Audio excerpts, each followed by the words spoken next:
Okay, we finished. When I upload today's lecture for this class to YouTube, I might put up my previous classes also, just because I have no idea how it happened. They're a little ways ahead of you. We're somewhere in the Ghoul in Pajamas chapter. And again, I don't know how. I think you guys talk too much to get me on track. If you would, underneath the 2020-021, put your name down for since you guys showed up, you're getting extra points. But I might put it up for those of you who want to kind of catch up, and if you do, then we may just start wherever that class ended with Deathly Hallows on Tuesday, but I don't know yet. Again, I sent out a reminder yesterday. I am going to, for those who want to, be here Thursday the 8th at 10 o'clock, I think it is, for 2 hours to wrap up Deathly Hallows for anybody who wants to. Okay, Sectumsempra. So, what was the conclusion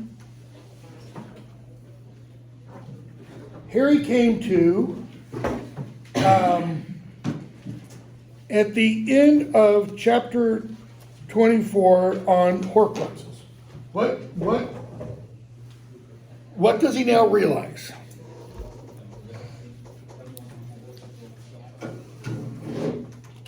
It's not just he or Voldemort, right? Okay, it is both. What else?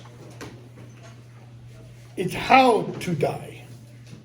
It's all the difference, he says, between being dragged into the arena and walking in, head held high, chest thrown out, And he says the difference between the two makes all the difference in the world, okay? Sectumsempra. So Harry leaves Dumbledore, goes back to his room and such. And he and Ron and Hermione talk about a variety of things. I'm skipping a bunch. And Harry goes on and he overhears and hears, on 521, Malfoy. Moaning Myrtle's bathroom, okay? He hears Myrtle say, "Tell me what's wrong, I can help you." Malfoy. "No one can help me. I can't do it. I can't. It won't work. And unless I do it soon, he'll kill me." And then Harry realizes Malfoy's crying. Actually crying. Tears streaming down his face. Malfoy looks up. Opposite him is a mirror. He sees in the mirror behind him Harry. Okay? He turns, and they start shooting spells. And Harry uses Sectumsempra. Where did Harry get Sectumsempra? The potion book. The potion book. What does it do? What does Harry think it does? He has no idea. It just pops in his mind, Sectumsempra. And what does it do? Slash across Malfoy's chest like a knife. Okay? Harry, no. Why? Blood splurted from Malfoy's face and chest as though he had been slashed with an invisible sword. Oh, I forgot it was face. Staggered backwards, collapsed on the ground. Great splash, his wand falling from his limp right hand. Okay? Harry got to his feet, plunged towards Malfoy, whose face was now shining scarlet, his white hands scrabbling at his blood-soaked, trying to stop the bleeding. "No, I didn't." Okay? Malfoy is now shaking uncontrollably in a pool of his own blood. Notice, not drops, not splotches, a pool. Why is he shaking uncontrollably? He's shocked. And Blood loss. he's dying, blood loss.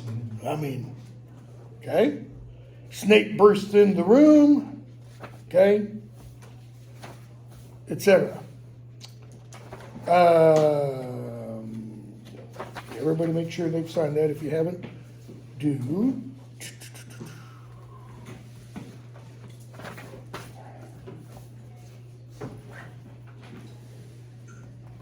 Skipping, yeah, we're going to skip the rest of that. Seer overheard.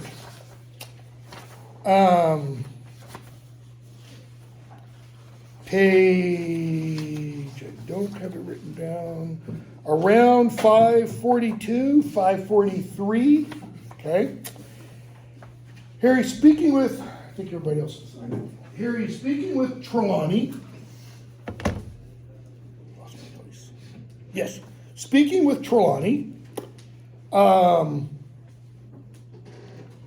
And she says, she pulls a card out. The lightning struck tower, calamity, disaster, coming nearer all the time. Harry, okay, all right. And Harry says, I think you should tell Dumbledore about this voice, everything going dark, being thrown out of the room. You think so? Harry, I'm going to go see him right now. So they keep talking. She says, Harry, I miss having you in class, blah, blah, blah, blah, blah. And she talks about her first interview with Dumbledore. Deeply impressed. You know, she was staying at the Hog's Head. And this is going to be, I keep forgetting the page. 544, 545, maybe 546. She talks about in her interview being interrupted by Snape. Okay? She says there's a commotion outside the door. It flew open. The rather uncouth barman standing with Snape. Who's the uncouth barman? Dumbledore's brother. Aberforth Dumbledore. We find out in the next book. Okay? And she says he had been apprehended eavesdropping on our interview. You know, he was there to interview also at the same time. She's talking, and Harry's thinking, it was Snape who had overheard the prophecy. It was Snape who had carried the news of the prophecy to Voldemort. Snape and Peter Pettigrew together had sent Voldemort hunting after Lily and James. Okay?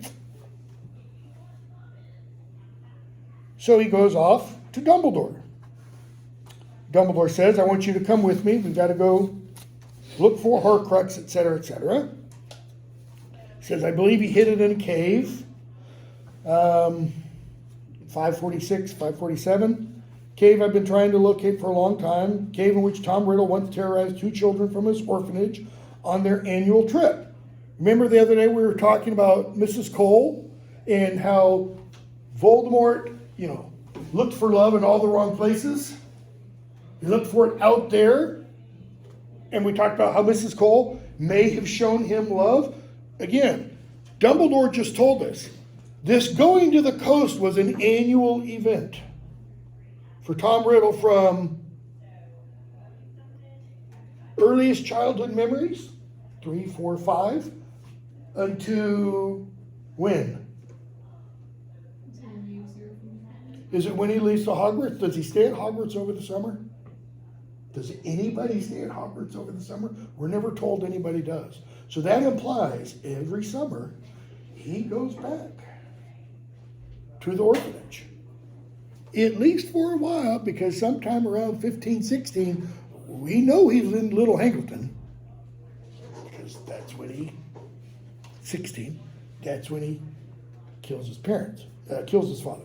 So, Dumbledore kind of looks at Harry, same page, and says, what's going on, Harry? Something's wrong. Nothing. What has upset you? I'm not upset, Harry. You were never good at occlumency. Come on. Snape! You want to know what's wrong? Snape's what's wrong. Snape's what's happened. He told Voldemort about the prophecy. It was him. Notice, Dumbledore's expression doesn't change. But Harry thought his face whitened under the bloody tinge cast by the setting sun. When did you find out? Notice he doesn't ask how or who told you. Harry, just now, and you let him teach you. He told Voldemort to go after my mom and dad. Okay? Dumbledore tries to calm her down. Please listen. Professor Snape made a terrible... Don't! Let me finish. Professor Snape made a terrible mistake. He goes on and talks about it. Okay? He what? He was still in Voldemort's employ on the night he heard the first half of Trelawney's prophecy. Okay? He had no way of knowing he would hunt them down, your parents. This is now 549. Harry, he hated my dad like he hated Sirius.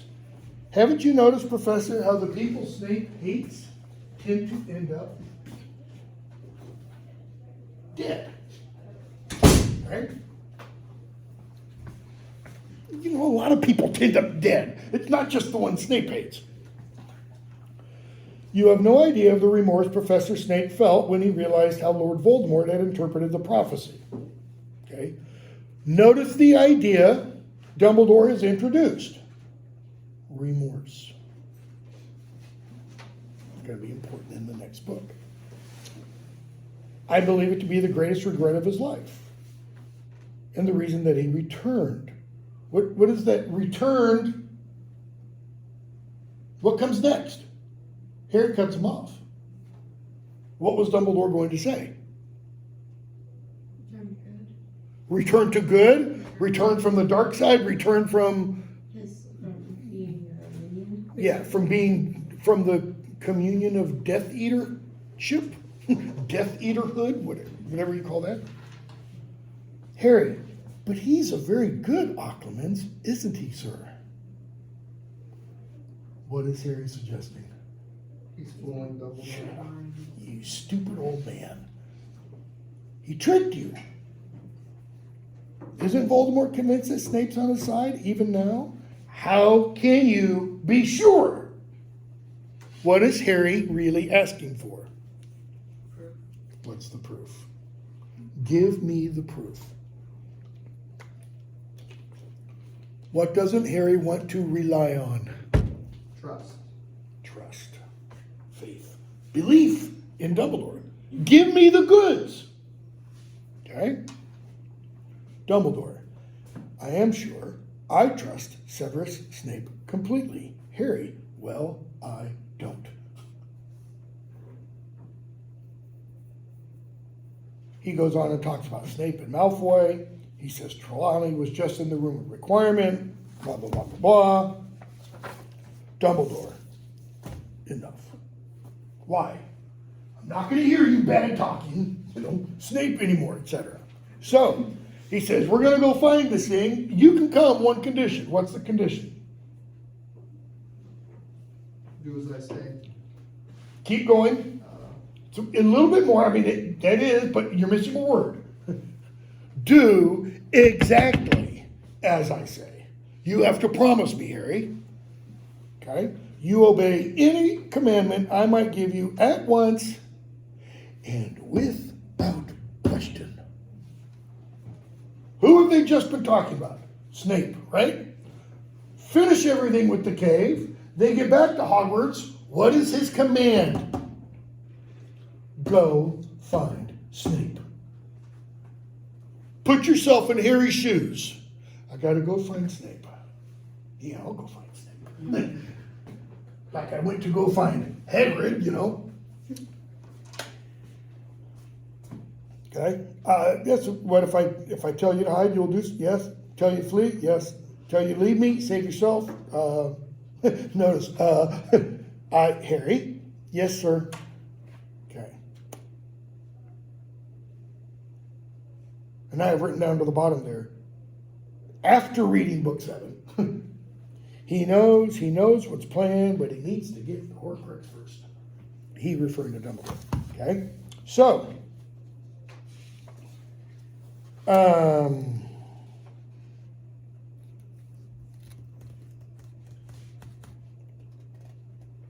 Let's see here. We're going to skip a bunch. Harry gives the Marauders map to Hermione. He tells her that, keep an eye on Snape, keep an eye on others, etc. Say goodbye to Ginny. I gotta go. Dumbledore's waiting. They go off to Three Broomsticks. They see Madame Rosmerta. Chapter 26, The Cave. Why does Dumbledore say he's not afraid? No, I don't want to talk about that yet. 566. Harry and Dumbledore talk about the Inferi. What are Inferi? I-N-F-E-R-I-I, I believe.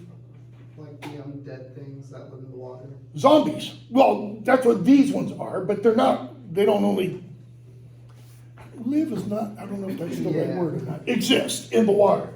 They're zombies, right? They're corpses that dark wizards animate to do their bidding, okay? They're not the people that once inhabited those bodies, okay? And Dumbledore says, 566, there is nothing to be feared from a body.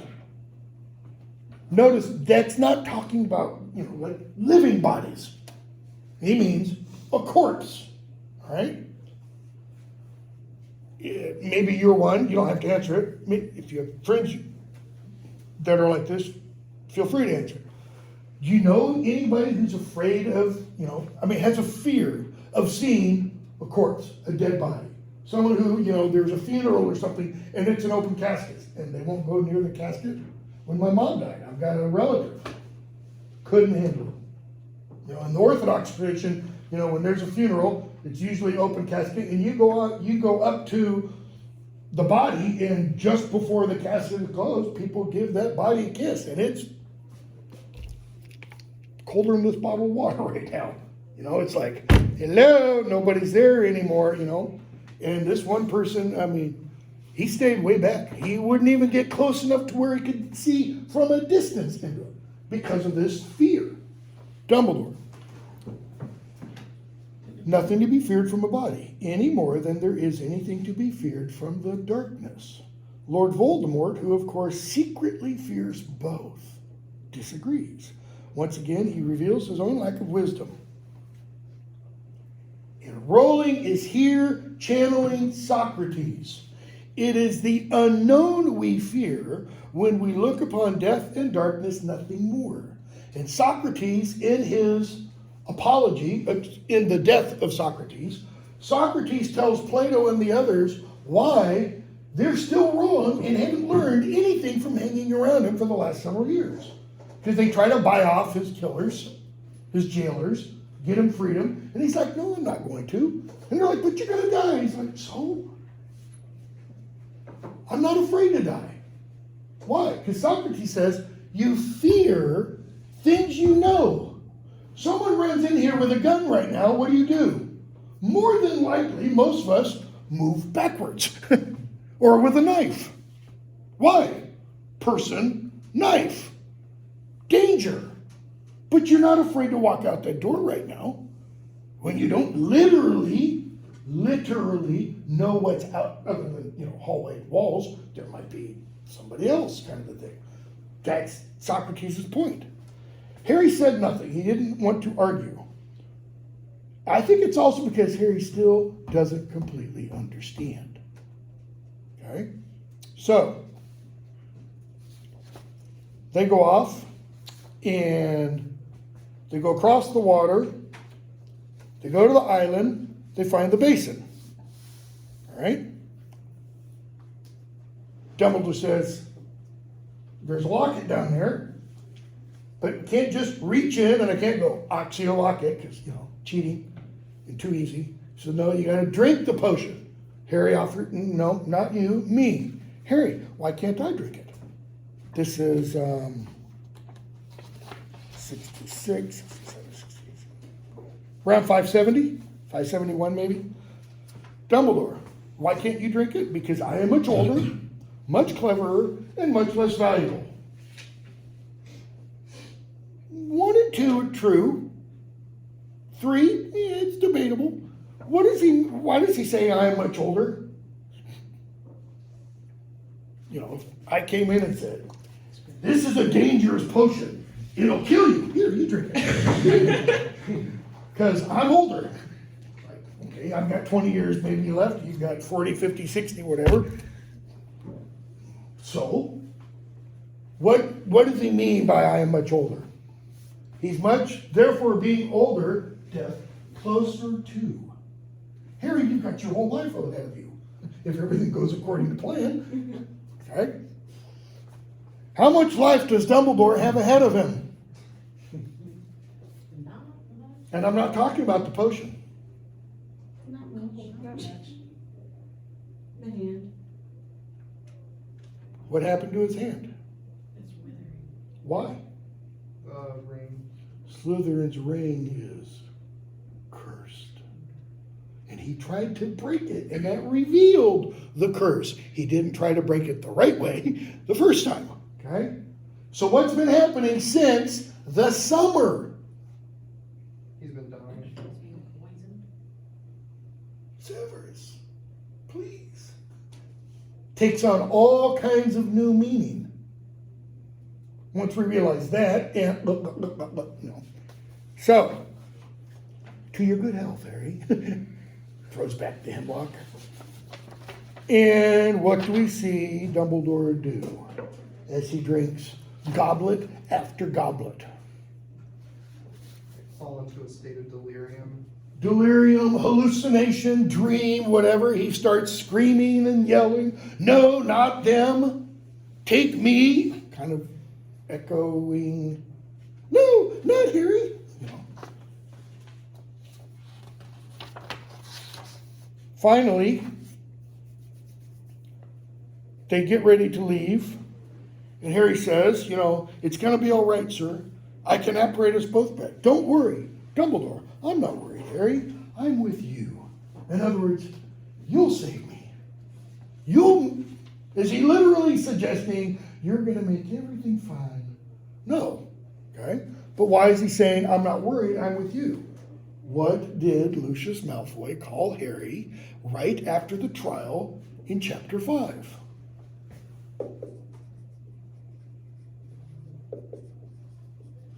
Patronus Potter. And Patronus has a bunch of different meanings, right? Protector, deliverer, guardian, savior, chosen one. You know. So, lightning struck chapter. Lightning struck tower. Dumbledore tells Harry he needs to go find Snape. Okay, Harry says, okay, I'll leave you. Whereas Meredith points out the dark mark. Okay. They get to the tower in 583.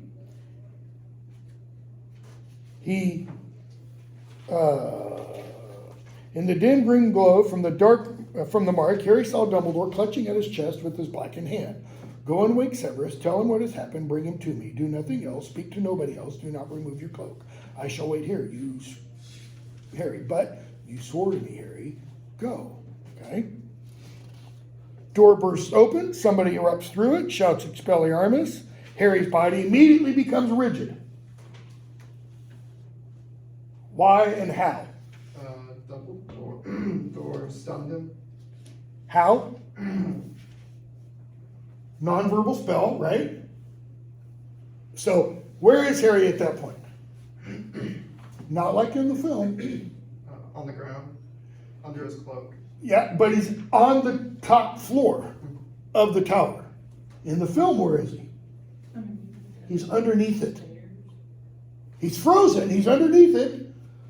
Snape comes running up. He sees Harry because he's not under the cloak. And he does what? Anybody remember? Don't say anything, Harry. This is a secret. Don't let anybody know. How utterly asinine is that? Just plot-wise. Okay? So, Harry's frozen. Who used Expelliarmus? Malfoy. What happens when you use Expelliarmus? Sorry. Me, anyway. Your wand, your tool, your weapon, whatever your arm is, gets expelled, okay? So, Dumbo, that would be me, Dumbledore and Malfoy have a nice little conversation that takes several pages. And Dumbledore says, around 584, you found a way to let them in, did you? What's the did you imply? I knew you were trying. What else does Dumbledore reveal? I know what you've been up to, Draco. You've been trying to kill me all year long. Okay? That's why Katie Bell got cursed. That's why Ron drank the poison accidentally. Okay?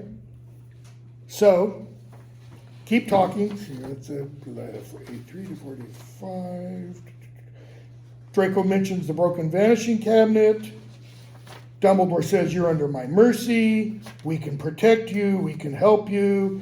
Malfoy says, one of your people is dead. Okay? Dumbledore says, let's discuss your options. Malfoy, I'm going to kill you. Dumbledore, no, you're not. Again, you're under my mercy. In, up, pop, the Death Eaters. Led by, at this point, whom? Maybe led by is too strong. Who is among them? The great wolf from Germanic mythology. Fenrir Greyback. No. Fenrir Greyback, okay? Fenrir is the name of the great wolf that bites off Tyr's hand, from which we get the name Tyr's Day, Tuesday, by the way. So, they've got Dumbledore there. Dumbledore is in what position at this point? I mean, physically, what position? Slumped down, okay, can't even stand up anymore. Who finally shows up?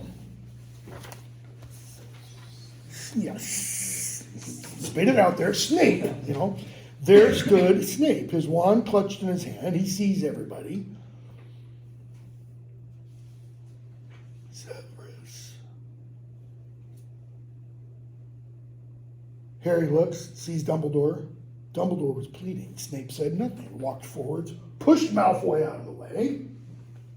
3 Death Eaters fall back without a word. Why? Think cinematography. Snape moves forward, takes his rightful position, and everybody else kind of goes, ooh, gotta give him plenty of room, you know.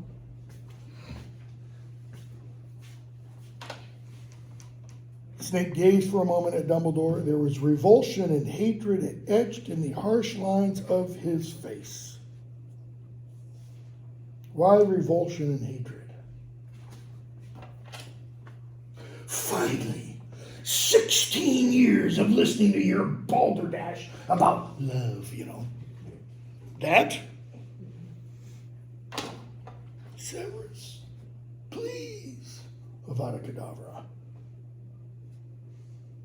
Dumbledore was blasted into the air. For a split second, he seemed to hang, suspended beneath the shining skull, and then he fell slowly backwards like a great rag doll.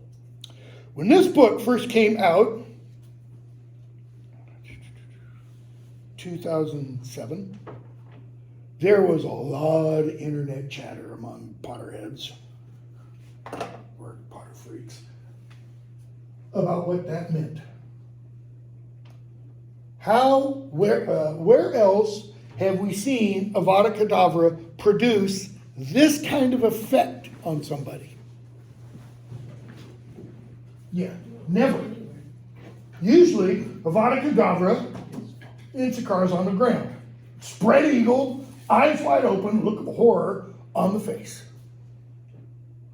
Dumbledore, however, gets the special effects. Dumbledore gets blasted into the air, up over the ramparts, hanging momentarily, and then he falls. And a lot of people thought No, there's something else going on here. He's not really dead. Partially because of what comes next. Okay? Well, not literally next, it's in another chapter, I believe. So, Harry goes after Snape. Chases him, they leave the tower. Harry says, Harry tries to use Crucio, Snape stops him. Harry tries to do something else, Snape stops him. Harry, fight back, you cowardly coward. You called me coward? Your father would never attack me unless it was 4-on-1. Well, not quite true, right? Because we saw it, but it was 2-on-1. What would you call him, I wonder? No, blocked again, your mind closed. Until you learn to keep your mouth shut and mind closed. Why mouth shut? What is Snape still doing? He's teaching. What was one of the things they'd learned, they'd worked on the previous year? Book 5, sorry. Nonverbal spells. Okay? Impediment. Okay? What does Harry finally try to use? Sectum. No, Potter. He says, you dare use my own spells against me, Potter? It was I who invented them. I, the half-blood prince. You turn my inventions on me like your filthy father, would you? I don't think so. Okay? As Hagrid's cabin burns in the background, we hear Fang howling. Okay? Harry goes for his wand. No. Harry, kill me then. Kill me like you killed him. You coward. Ooh, that's getting under Snape's skin, you know. Don't call me coward. Okay? Hagrid shows up. Where'd Snape go? Disappeared. Right?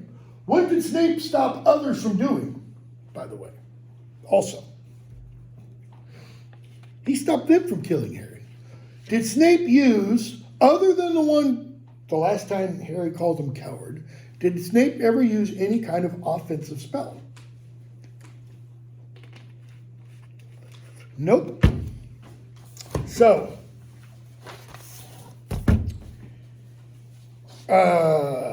Harry tells Hagrid, Dumbledore's dead, Snape killed him. Hagrid's like, oh, why do you mean that? Don't be stupid, Harry. I saw it happen. You couldn't have. I saw it. Okay?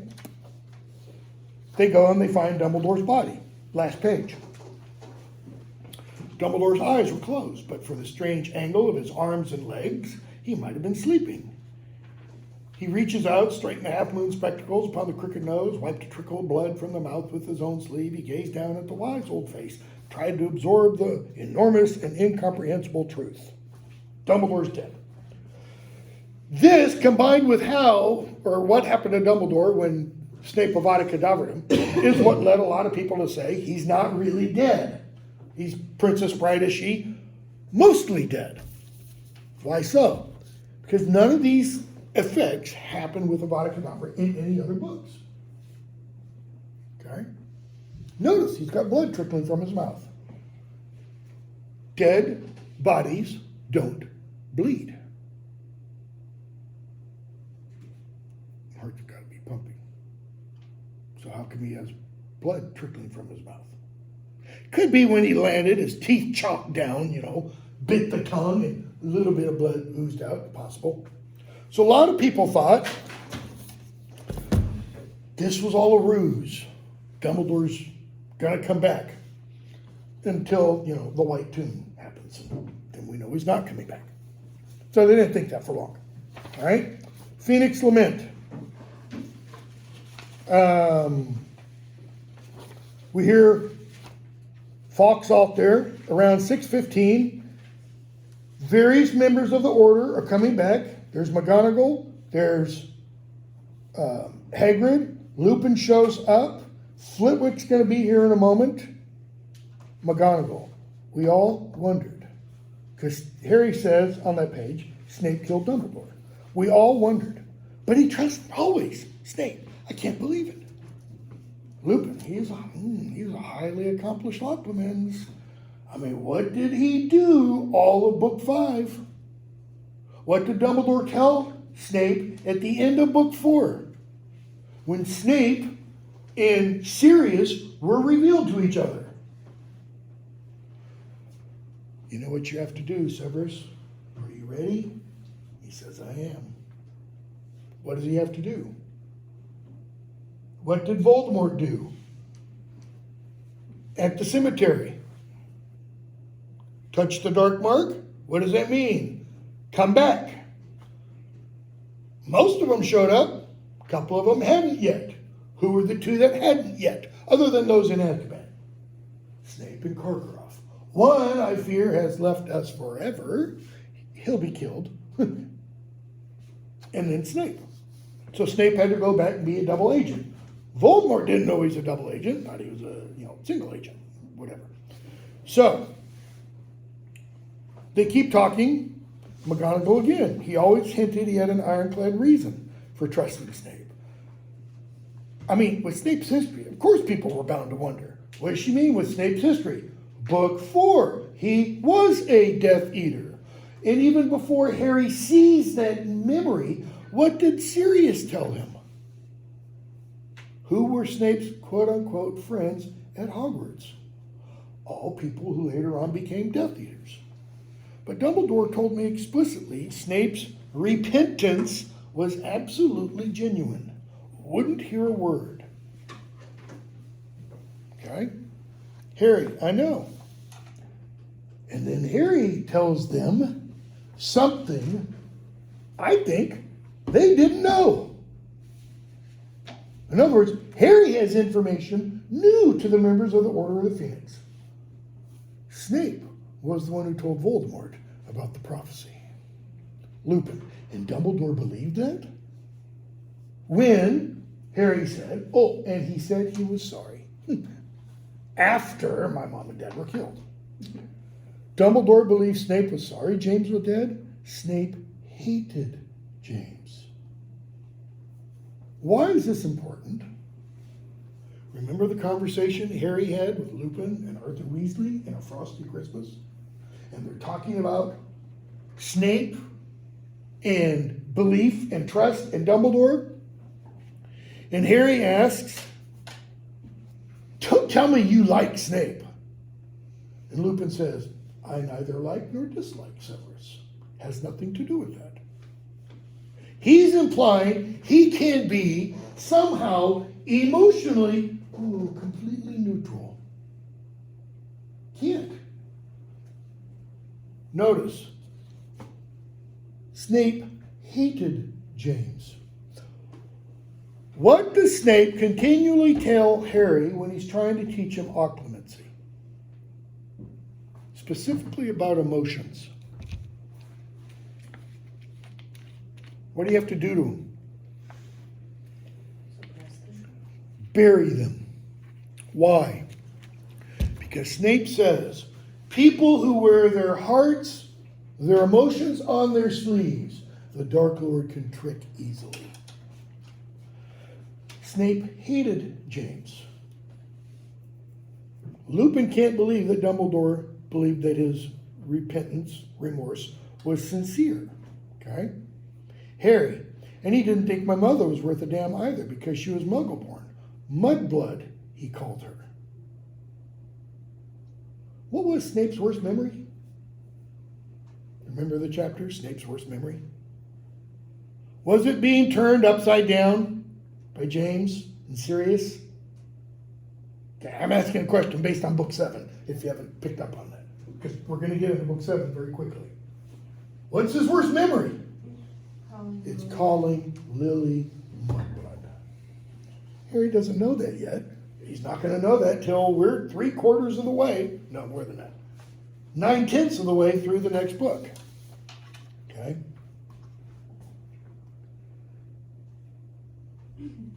Because they knew Snape hated James, what do they all assume? Again, it's a valid assumption at this point. Well, take that back. It's a semi-valid assumption. He hated James in book 1 too, and yet he still kept Harry alive. In books 2 through 5, he hated James then. He still helped Harry, kind of, right? So, Harry asks, so when Snape arrived at the fight, did he join in the Death Eaters' side? Did he help them? McGonagall, I don't know, it was all so confusing. Dumbledore told us he was going to leave and blah, blah, blah, blah, blah. What do we never see Snape do? Did Snape attack any members of the Order of the Phoenix? Not really. Okay? Other than Flitwick. He stunned Flitwick. So,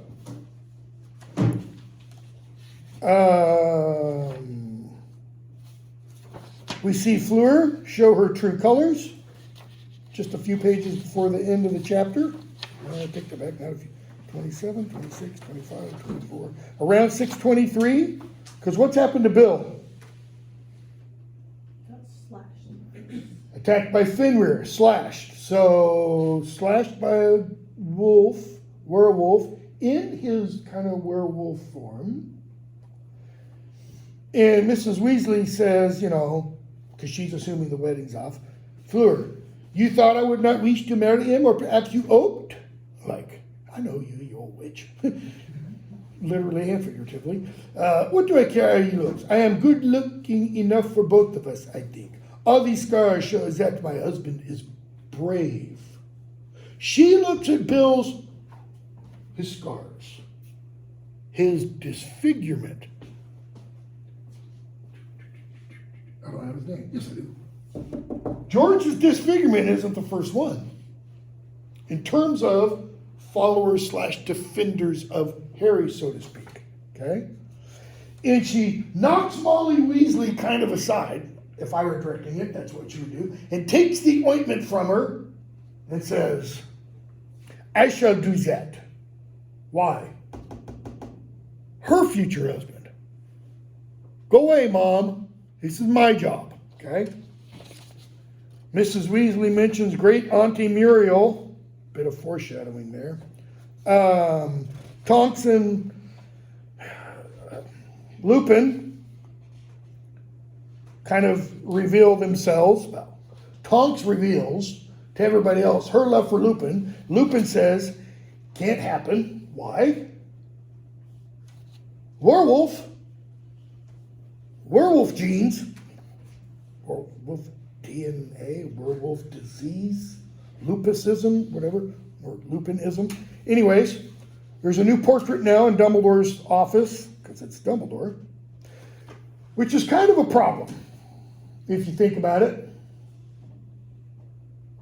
Because what should they be able to do with Dumbledore's portrait? Talk to it, ask it for advice, Keep going. get the truth. What's the damn proof? Why did you believe Snape? He killed you, for Pete's sake. Nobody ever does that. Okay? They talk about whether or not to keep Hogwarts open. Okay? Skip a bunch. So, White Tomb. They have Dumbledore's funeral. And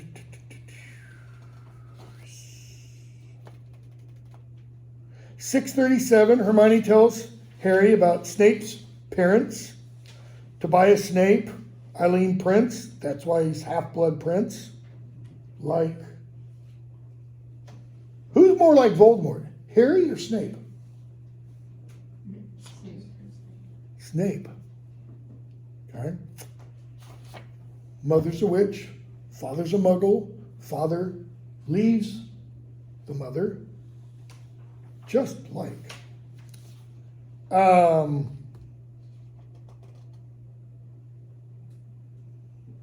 Harry, Ron, Hermione talk about 638. Snape. Harry mentions the word evil. Hermione's like, you know, evil's a little strong, etc., etc. Harry goes on, next page. He thinks about Malfoy and what he saw of Malfoy the last 2 times he saw him. Second to last time was what? In the bathroom. Moaning Myrtle's bathroom and Malfoy crying, saying, I can't do it, I can't do it, I can't do it. And the next time, disarms Dumbledore, but he still can't do it. Okay? And he wonders, where's Malfoy now? And what was Voldemort making him do under threat of killing him and his parents? And just before that sentence, but now the tiniest drop of pity mingled with his dislike. Why is that significant? Tiniest drop of pity. So here's Harry's dislike. Imagine it's full and it's 100,000 gallons. And a tiny drop of pity. Is it because it shows remorse? Yeah. What else? What does the tiny drop of pity do to that dislike? Notice, not hatred. We're not told hatred of Malfoy. It disrupts it, Yeah.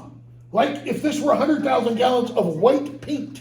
taints it, but it It taints it. It doesn't have to totally transform it. It just taints it. What did we see when Harry went down, book 3, to talk to Hagrid about Sirius Black? Oh, he was spitting fire, right? He wanted to jump down Hagrid's throat. Hagrid's in tears. What can't coexist? Love and hate. Like and dislike. Okay? So, we get the burial, Ernie Prang shows up, all kinds of people. Arabella Figg, Tom, the landlord of the Leaky Cauldron. All his grief and everything sweeps over Harry. And he thinks somewhere around page...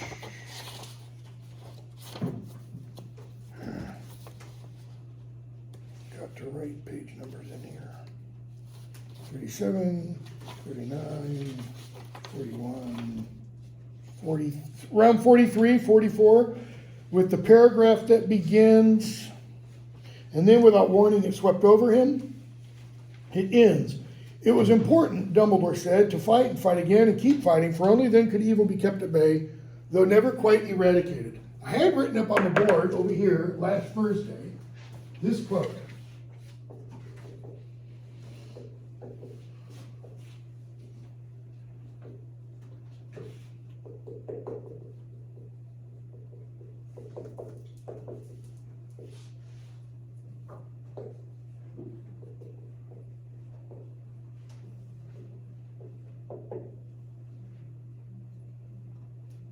All that is necessary for evil to thrive is for good men to do nothing. Attributed to Edmund Burke, 18th century political, B-U-R, 18th century political philosopher. Okay? We're going to see this idea come up again big time in the next book. It's kind of like Gandalf's, after a time, shadow will take form again until somebody else fights it off. All that is necessary for evil to thrive is for good men to do nothing. Why was Hitler able to become Hitler? Because the mass of Germans didn't stand up to him. What did Dumbledore tell Harry about all tyrants? They create the one who will ultimately become their destruction. Because there will be one person who will stand up. All right? So, he's thinking, I can't let anybody else stand between me and Voldemort. I can't let anybody else die. Who's died? Because, theoretically at least, they got between Harry and Voldemort. His father, his mother, Cedric Jorkins, Frank Bryce, Sirius Black, Cedric, Dumbledore, next book, Hedwig, Mad-Eye. Should I really start listing the rest of them? Not today. Thanksgiving's coming up. We'll wait till after Thanksgiving. So, Harry says, Ginny, we can't be together. He goes all, the original Spider-Man and MJ kind of thing. And she essentially says, shut the hell up. She did not cry. She simply looked at him. Voldemort uses people his enemies are close to. So what does he think? I put an ad in the Daily Prophet that says, I, Harry Potter, no longer give a rat's you-know-what for Ginny Weasley. There, I said it. We broke up. Boo-hoo. Now Dumbledore's going to go, darn, I can't go after her. I almost said something that could be considered very political, but it's like a mall that says, no guns allowed. And the guy who's getting ready to go shoot up says, really? Yeah, dang it. Now I gotta go find one that does say, guns allowed, or a university or something like that. Okay. What if I don't care, Ginny says? In other words, come on. Bring it on. Voldy, Harry, I care. How do you think I'd feel if this was your funeral? Okay? What's Ginny ultimately say? It doesn't matter what you think. Okay? What do Hermione and Ron say? When Harry says, I gotta go off and find Horcruxes. Going with you. Okay? Scrimgeour shows up.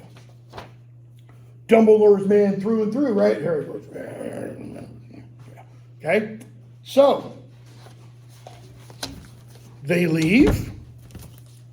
New school start. What time is it? 10:30. Oh, we got plenty of time. Well, maybe not plenty of time to catch up to where my other class was, but so, because we're going to get bogged down very quickly. Look at the two epigraphs.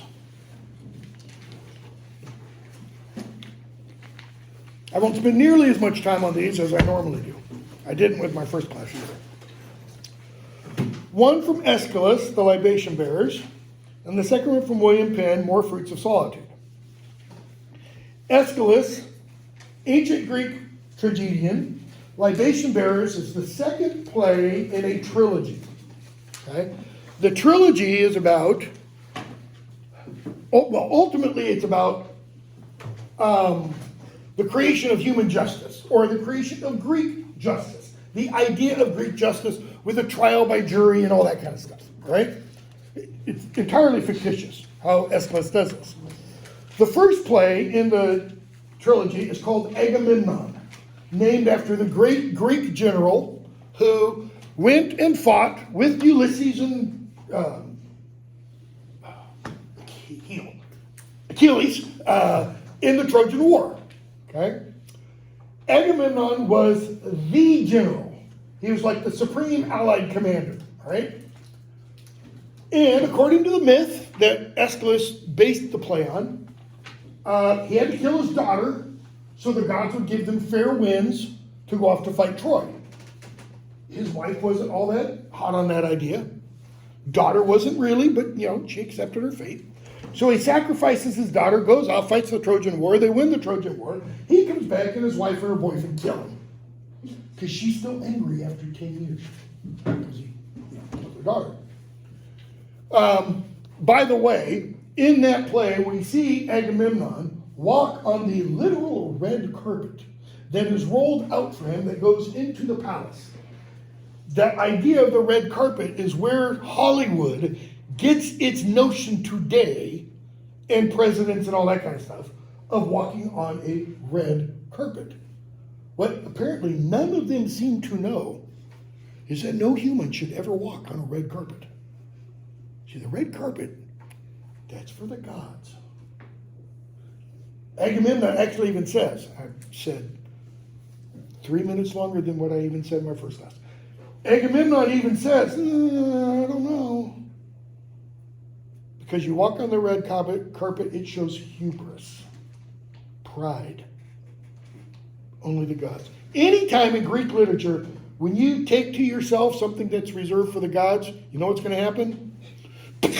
You know, you're toast, okay? He walks on the red carpet, goes in his house, his wife stabs him, kills him. In the first play, essentially. His children aren't there when that happens. He had a son and a daughter. Orestes' son and Electra. Second play, Libation Bearers.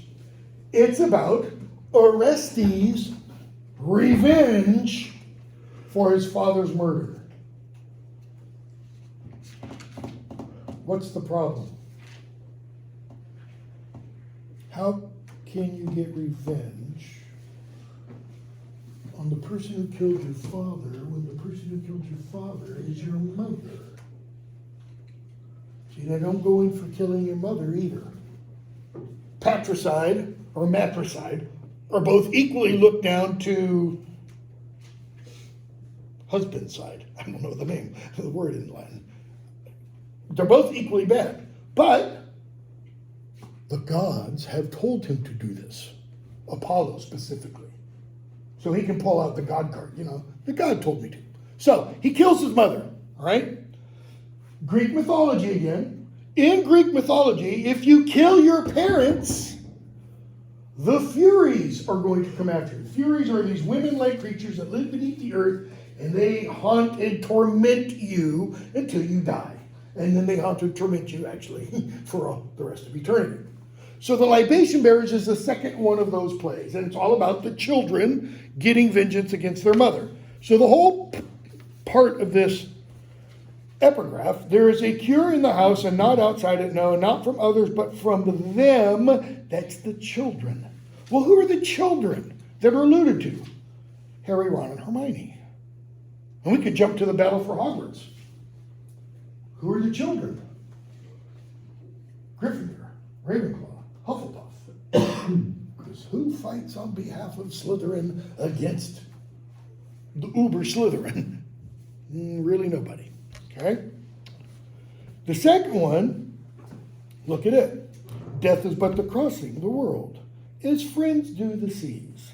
They live in one another still. We could update that. Death is but crossing the continent, like friends do in airplanes, right? Your friend, your loved one, spouse, family, whatever, fly somewhere. You know they're still around. You have their picture in their wallet maybe, or on your phone, or 5,000 of them on your phone, etc.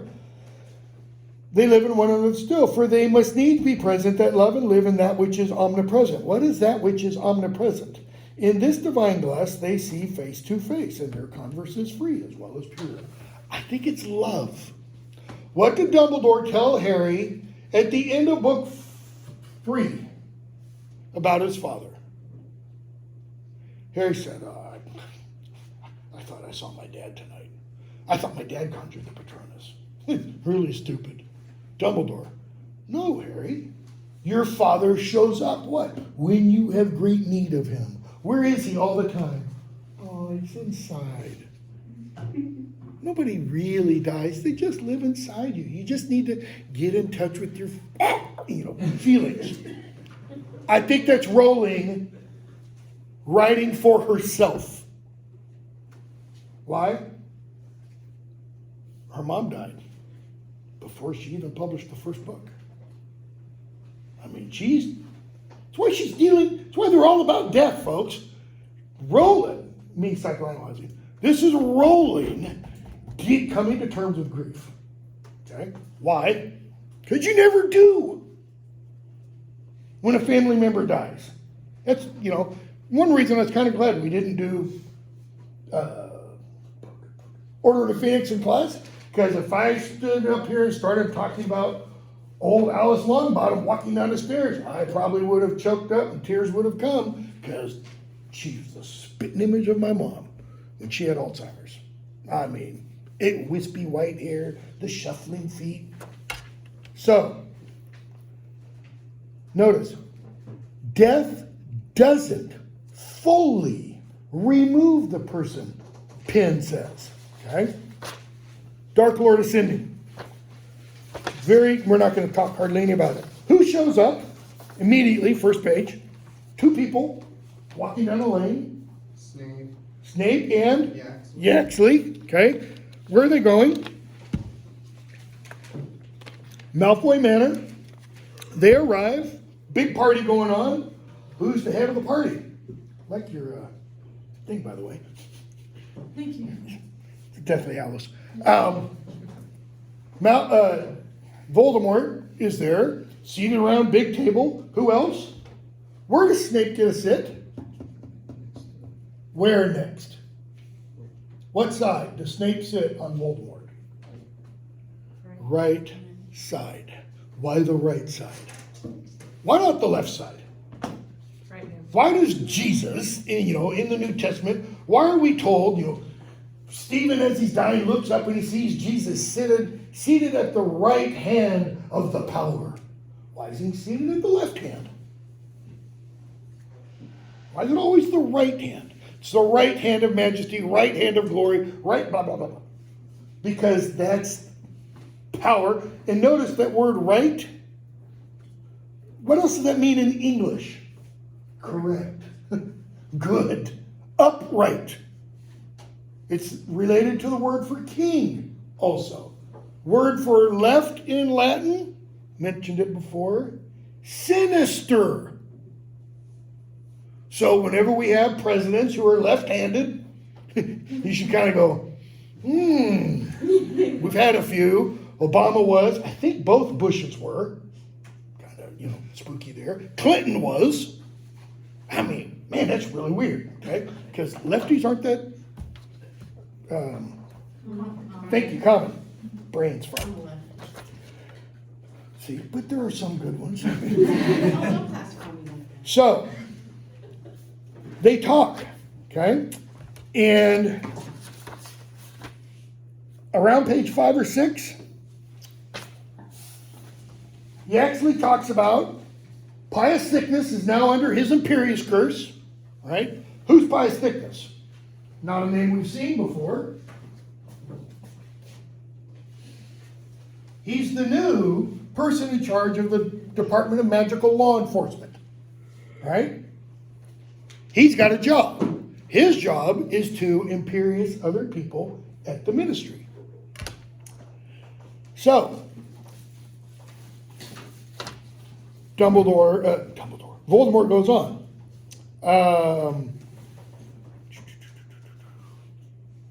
Voldemort says, in response to Yaxley's work, it's a start. Thickness is only one man. Scrimgeour must be surrounded by our people before I act. One failed attempt on the minister's life will set me back a long way. Yes, my lord, that's true. He has but as head of the Department of Magical Law Enforcement, he has regular contact not only with the minister himself, but also with the heads of all the other ministry departments. This is where we're getting to the important part. He says, it will be easy, now that we have such a high-ranking official under our control, to subjugate the others. And then they can all work together to bring Scrimgeour down. Notice, by the way, what that's implying about Scrimgeour. He's not on Voldemort's side. He's not evil. What else? He's strong. He's not easily controlled. He's not easily controlled. It's going to take all the others to take him down. Okay? That's not the important thing. Here's the important thing. As long as our friend Thickness is not discovered before he has blanked the rest. Converted. Not subjugated, not controlled, not brainwashed, not imperious. Why does Voldemort use the term converted? Why does Rowling use the term converted? Conversion implies something in here. It's a decision. It's voluntary one. A voluntary act. Willingness. One willingly makes. Okay? But he uses it like it can be forced. As Christians in the Middle Ages tried to do to all kinds of non-Christians. Charlemagne would regularly, give people the option. Become a Christian, my kind, a Charlemagnean, kind of Christian, or die. Take your pick. Keep eating, breathing, having families, etc. Or similar to this one at least. All right? They keep talking. We find out the Malfoys aren't happy. Malfoy Sr. gives his wand to Voldemort. Voldemort does not give his wand in return. We see Charity Burbage, floating in the air above them all. We hear her cry out, "Severus, please, please!" Foreshadowing. Voldemort says silence, and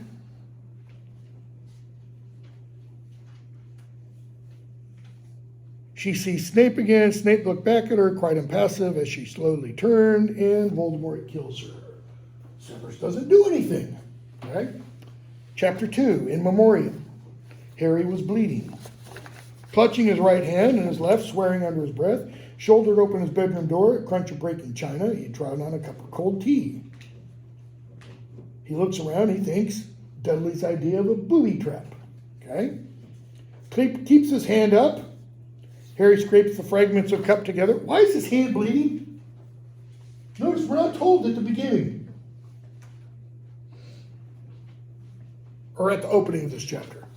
What's he been doing before he tries to shoulder his way through the door? He's packing. Order of the Phoenix is getting ready to come to take Harry away. He's packing all of his stuff. Why? This is his last day at the Dursleys. So he's keeping some stuff, getting rid of other stuff. So he's fishing around through his trunk. What's he find down at the bottom? Broken piece of glass. Mirror. Why is it broken? Because the last time he handled this thing, he broke it. That's not why he's bleeding now. He's bleeding now because he touched his finger along the sharp edge. Okay? And what's one of the things he pulls out? Albus Dumbledore Remembered by Elphias Doge. It's a newspaper. And we read Doge's obituary of Dumbledore. But his obituary is really a hagiography. Anybody know what that means? Hagio comes from Greek agios, which means holy. It's a holy writing. Saint's life. Hagiography is the branch of writing that deals with lives of the saints. All right? Why do I say this is hagiography? From what we learned, from what we know already of Elphias Doge, and what we learned from him later on, I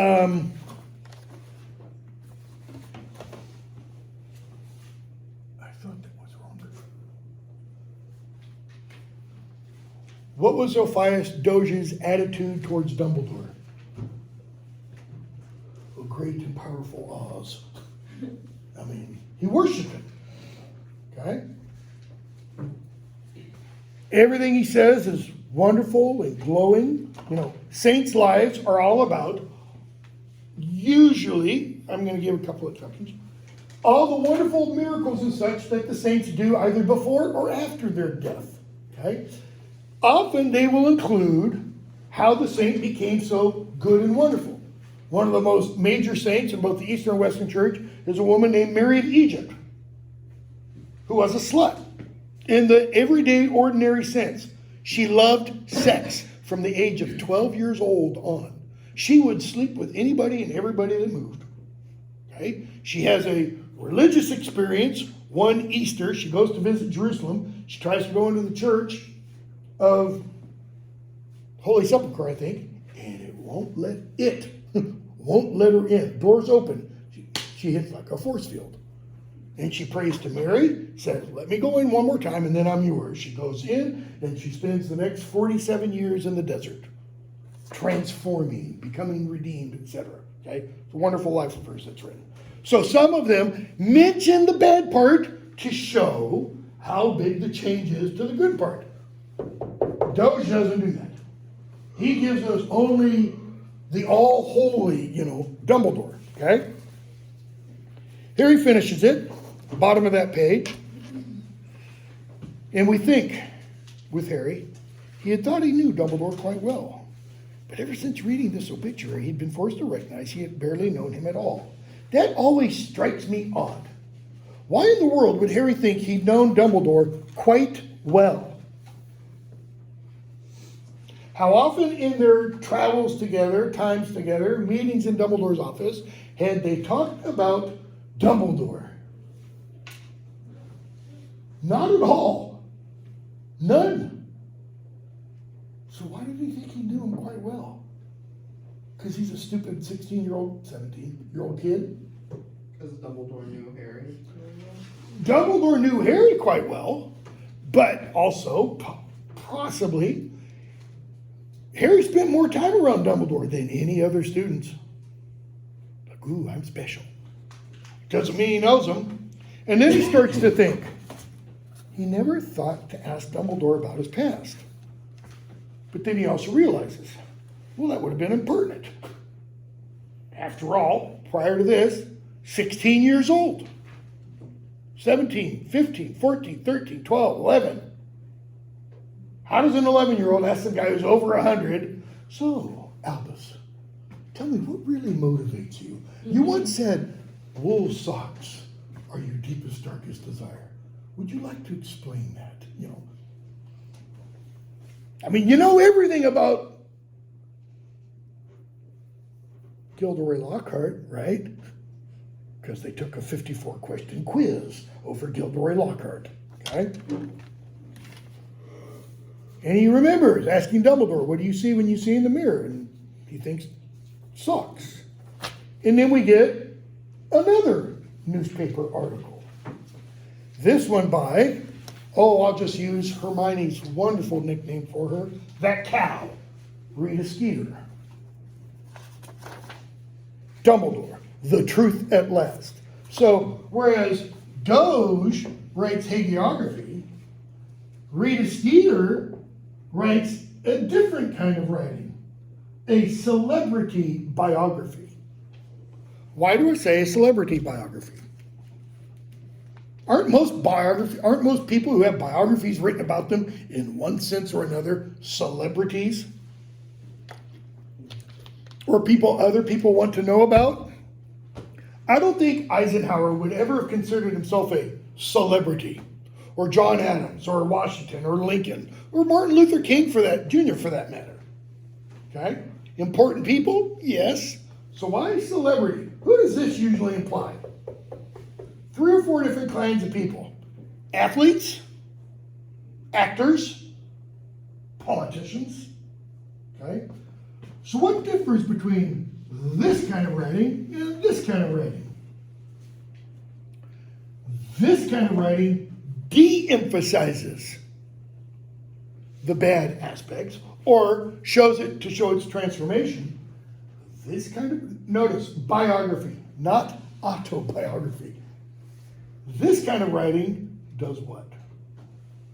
Just the opposite. It digs out the dirt. And that's how I've got this person's name written over here. Kitty Kelly. She's one of the most famous celebrity biographers there are. Why? Because she lies. I mean, she literally lies. She'll say in interviews and stuff. Washington Post reporter, All the President's Men.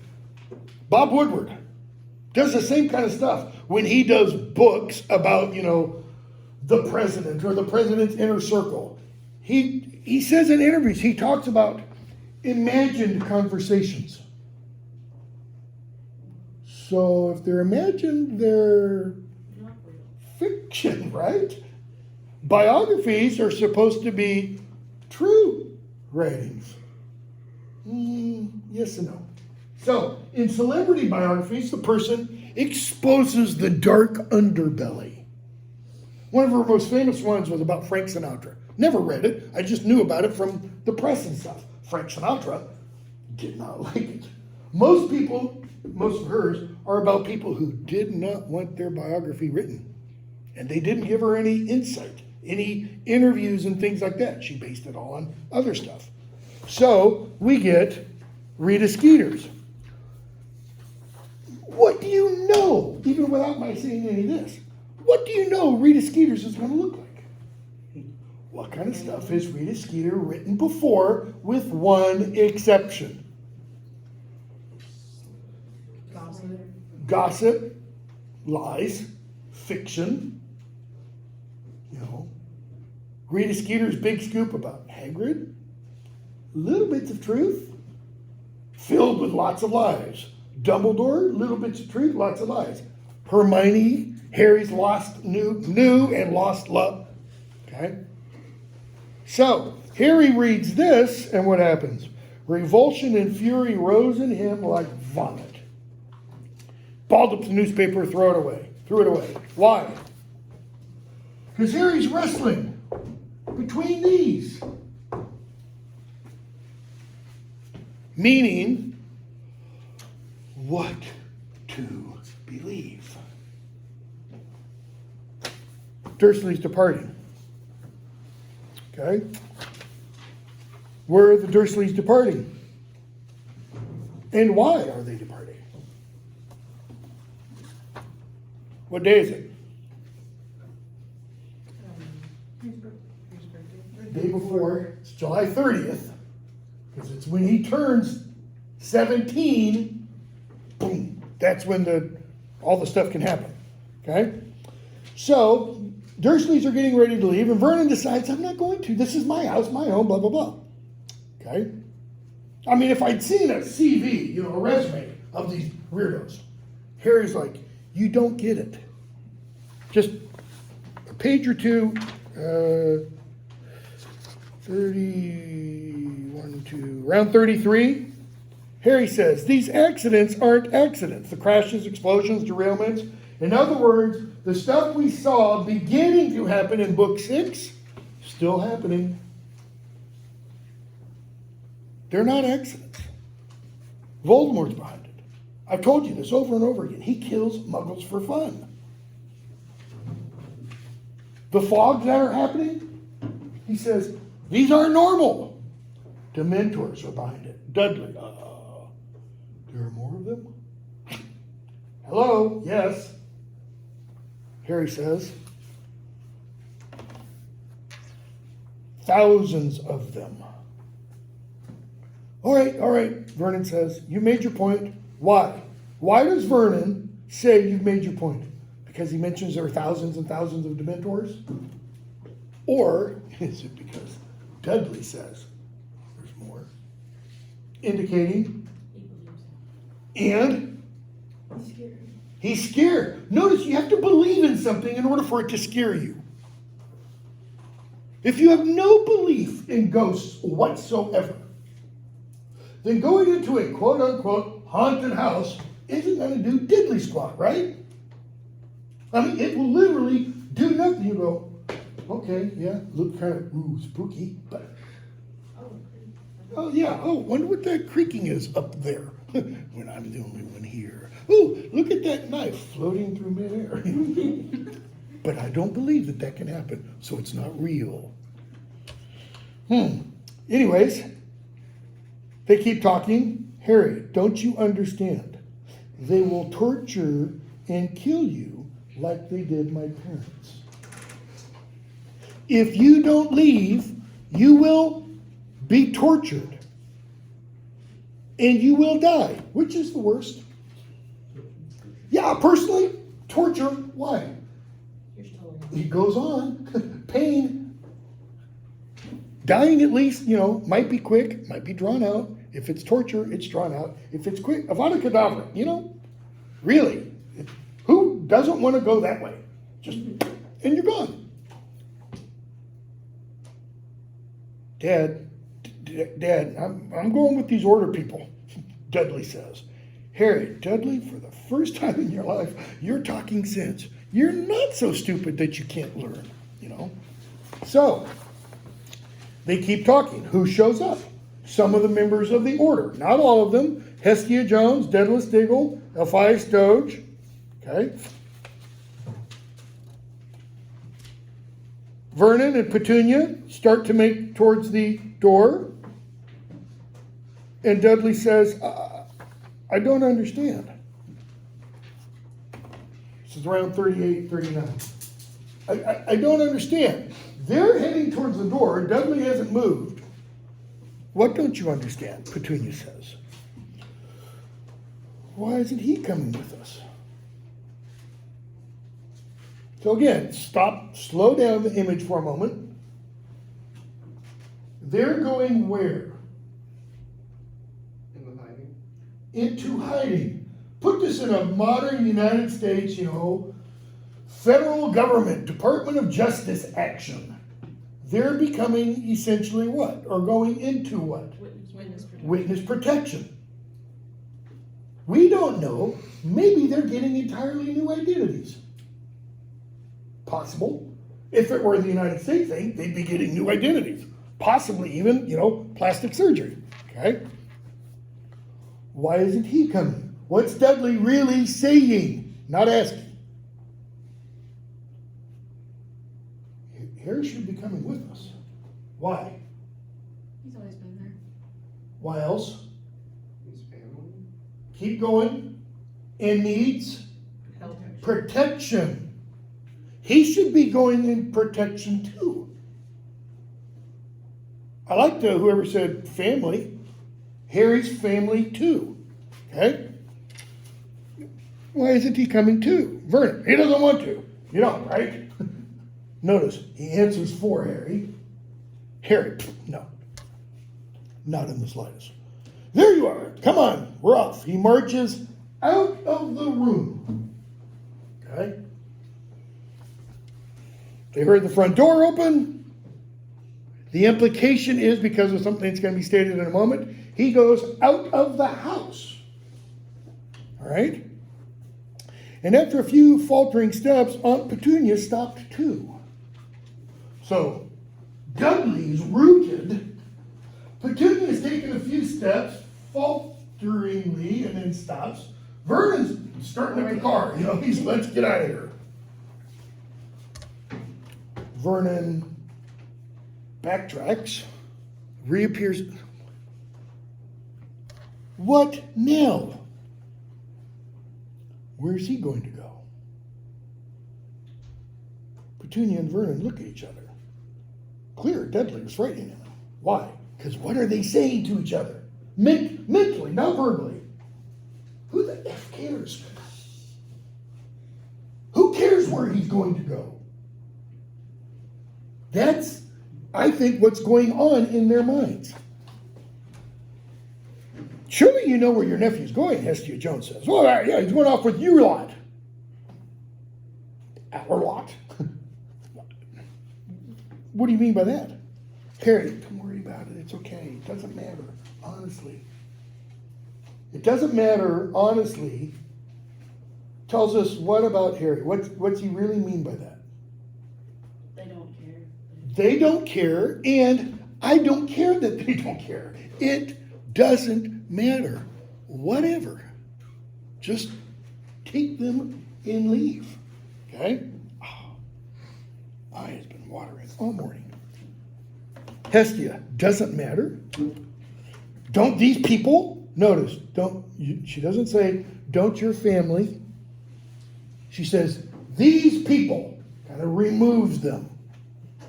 Don't these people realize what you've been through, what danger you are in, the unique position you hold in the hearts of the anti-Voldemort movement? Harry, no, they don't. They think I'm a waste of space, actually, but I'm used to. I don't think you're a waste of space. Notice we get the dash. Why? It's not because Harry pauses. He's interrupted. It's because who interrupts him? Dudley. Notice. So Vernon answered, he doesn't want to come with us. Do you? Harry then replies. Now, Harry answers in response to Hestia Jones's, don't these people know who you are, what you blah, blah? Harry, no, they don't. Okay? What has both Vernon and Harry just done? Essentially. Not literally. Why doesn't Vernon allow Harry to respond to Dudley's question? Why isn't he coming? He takes that choice away from Harry. Until he says, you don't, do you? Okay. Harry responds to Hestia. They think I'm a waste of time. What is he putting into their mouths or minds? An idea that may not be theirs. How do we know? Because Dudley proves it's not true. So what is Harry doing when he does that? It's kind of like an Imperious, folks. He's removing their free will by making this assertion on their behalf. And Dudley repels it. Dudley doesn't even let Harry finish the spell, so to speak. I don't think you're a waste of space. If Harry had not seen Dudley's lips move, he might not have believed it. As it was, he stared at Dudley for several seconds before accepting it must have been Dudley. Thanks, Dudley. Can you name another spot anywhere in any of the books where Harry has thanked Dudley for anything? No. You saved my life, Dudley says. Harry, not really, it's just your soul. Okay. And now Harry comes to what realization? That teacup might not have been a booby trap. It might not have been some alarm.